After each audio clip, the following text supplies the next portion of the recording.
Picture the last time gas prices shot up.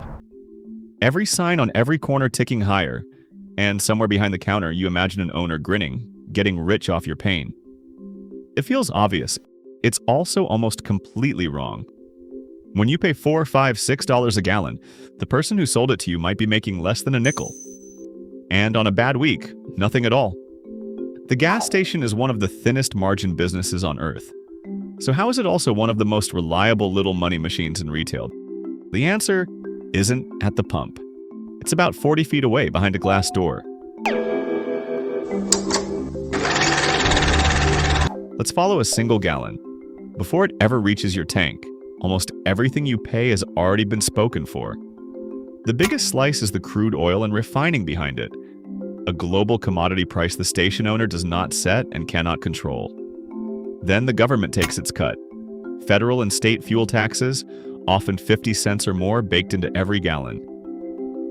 Getting the fuel from a refinery into that underground tank costs money too. Tankers, storage, insurance. And when you tap your card, the payment networks skim a slice of the entire sale, gas tax and all. Stack it all up, and the few cents left for the owner look less like profit and more like a rounding error. Retail gasoline runs on net margins that often sit under 2%. 2% on a product priced by forces on the other side of the planet. Picture your $5 gallon as 5 actual bills on the counter. 4 and change slides straight back out the door. To the oil market, the tax man, the tanker company, the card network. What's left for the person who pumped it, kept the lights on, and staffed the register at 2 a.m. is a small pile of coins. That's the whole margin. The business everyone thinks is a gold mine. So if the fuel barely pays for itself, why sell it at all? Because the pump was never meant to be the profit. It's the bait. Cheap, visible, advertised in foot-high numbers you can read from a moving car. Its one job is to pull you off the road and park your body on the property. Everything that actually makes money starts the moment you turn off the engine. It wasn't always this way. For most of the 20th century, a filling station was a garage, a place with a mechanic, a lift, and a guy who checked your oil while the tank filled. Then engines got reliable, repairs got rarer, and that business quietly died. What replaced it wasn't a bigger garage, it was a shop. The service bay became shelf space, and the whole industry rebuilt itself around the one thing the driver would still reliably do. Come inside. Here's the split that runs the whole industry. At a typical station, fuel is around 70% of the money coming in. The headline number, the revenue. But it's less than 40% of the profit. The little store you barely notice quietly does the opposite. A minority of the sales, a majority of the earnings. Walk through the door and you enter a different business entirely. One wearing a gas station as a costume. That fountain drink you grab? The cup, the syrup, and the ice cost a few dimes. You pay a couple of dollars. Coffee is close to pure margin. The candy bar, the energy drink, the chips, the lottery ticket, the gum by the register. Everyone carries a markup the fuel out front could only dream of. Gross margins in here run from 35% to well over 60%. Then come the upgrades. A car wash is almost magical economics.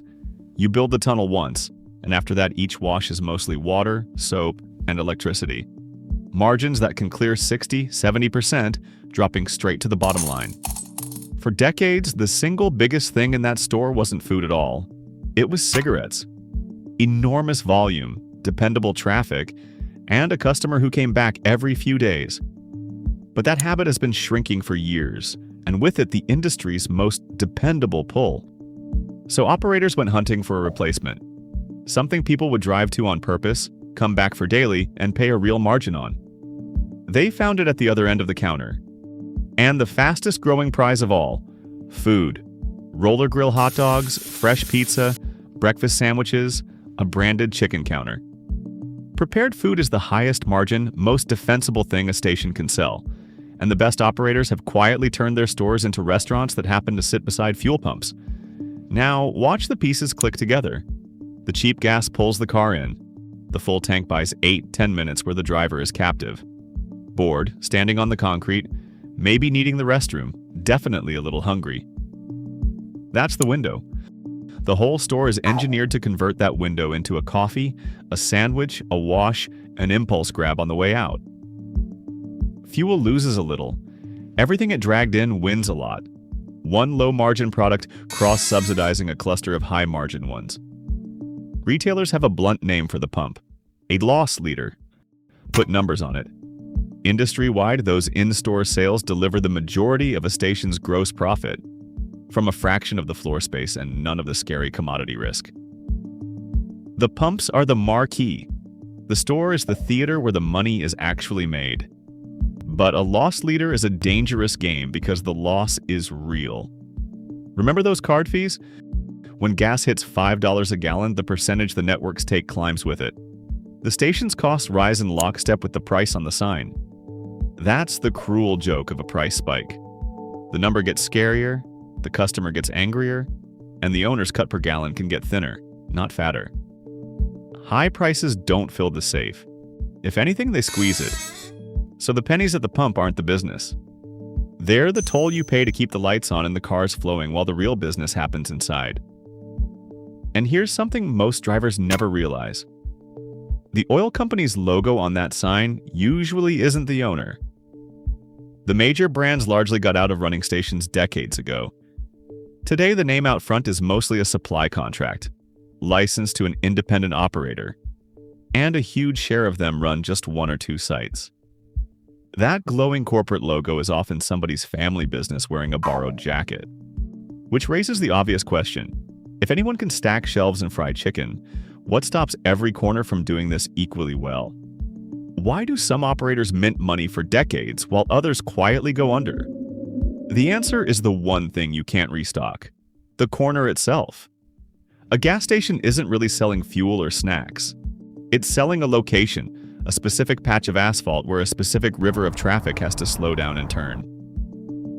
The best corners are the highway exits, the commuter arteries, the interchange everyone funnels through, are effectively one of a kind.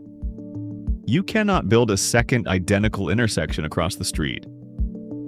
Lock up the best nodes in a region, and you own the thing competitors literally cannot copy. Operators obsess over this. Before a single pump goes in, they count cars. How many pass, which direction they turn, whether the morning rush is on your side of the road or the wrong one.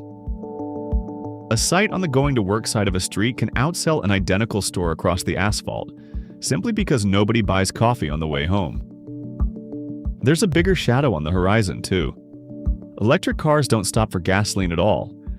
To a business built on fuel, that sounds fatal, until you remember what the business is actually selling. An EV still has to charge somewhere, and a charging stop takes longer than pumping gas, not shorter. More minutes standing on that same corner. More time to sell a coffee and a sandwich. The fuel might change from liquid to electrons, but the captive window, as you get in the store waiting to fill it, doesn't go anywhere. And that's where scale quietly compounds. A company running thousands of these stations doesn't just have more corners, it buys fuel cheaper by the tanker load, spreads its food brands and loyalty apps across the whole network, and squeezes better terms from every supplier. Each new store makes the machine a little more efficient, and every efficiency flows into that high-margin box inside. And the newest layer is the one you carry in your pocket. Every app download, every fuel discount, every points balance turns an anonymous stop into a known customer. One the operator can measure, predict, and nudge. Give up 3 cents a gallon. Learn that this driver buys coffee at 7 a.m. every weekday, and you can sell them a breakfast sandwich for years. The discount is the bait again, only now the bait is personalized. The gasoline stays a brutal, thankless commodity. The business wrapped around it becomes something remarkably steady. Crude can swing wildly, headlines can scream about prices at the pump, and underneath it all the coffee still sells, the wash still runs, the lunch rush still lines up. The volatile thing out front is just traffic. The durable thing inside is the cash flow. A great operator has turned the most unpredictable product imaginable into one of the most predictable earning streams in retail. Which brings us back to that door, 40 feet from the pump. The whole trick is that the part you notice, The giant glowing price sign, the number that ruins your day, is the part that barely matters. The value was never in the commodity. It was in owning the corner, controlling the first step off the road, and cross-subsidizing your way to a profit the headlines never see.